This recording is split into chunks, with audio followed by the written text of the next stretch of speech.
मुळात महाशिवरात्रीच्या या शुभ पर्वाच्या पूर्वसंध्येला 7 दिवस आदरणीय आपले येथील शिवपुरीचे मठाधिपती आदरणीय विरागी बापू यांच्या आशीर्वादाने, त्यांच्या करकमलाने इथे महाशिवपुराण चालू आहे.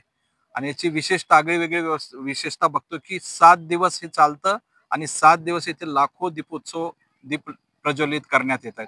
खरं तर हा अनोखा विहंगम सोहळा आहे. आणि हा सोहळा एकीकडे दीपोत्सवाने होत असेल तर हा प्रकाश अध्यात्माचा आहे, दिव्याचाच नाही.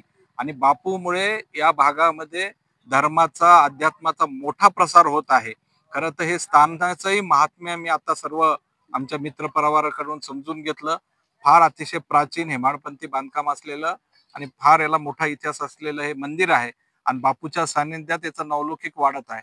आणि हा नवलौकिक वाढत असताना या भागातील म्हणजे भाजपचा विचार आहे धर्म आणि अध्यात्म म्हणजे एकत्व मानवतावाद आहे. आणि त्याच पंथावर बापूच्या आशीर्वादाने या भागात परिसरातले भाविक जातात आणि हजारोच्या संख्येने रोज इथे लोक येतात. यापेक्षा आनंदाचा दुसरा सोहळा कुठला असू शकतो? एक आमचं प्रकरण झालं, मुलीवर लैंगिक शोषण झालं. काय शब्द आहेत त्या शिक्षकाबद्दल आपल्याला? नाही, अशा नराधमांना सोडून काढलं पाहिजे. भारतीय जनता पार्टी आदरणीय गृहमंत्री देवेंद्रजी फडणवीस नेतृत्वात कायदा व सुव्यवस्थेसाठी अतिशय गंभीर आहे. अशा घटना अजिबात खपून घेतल्या जाणार नाहीत.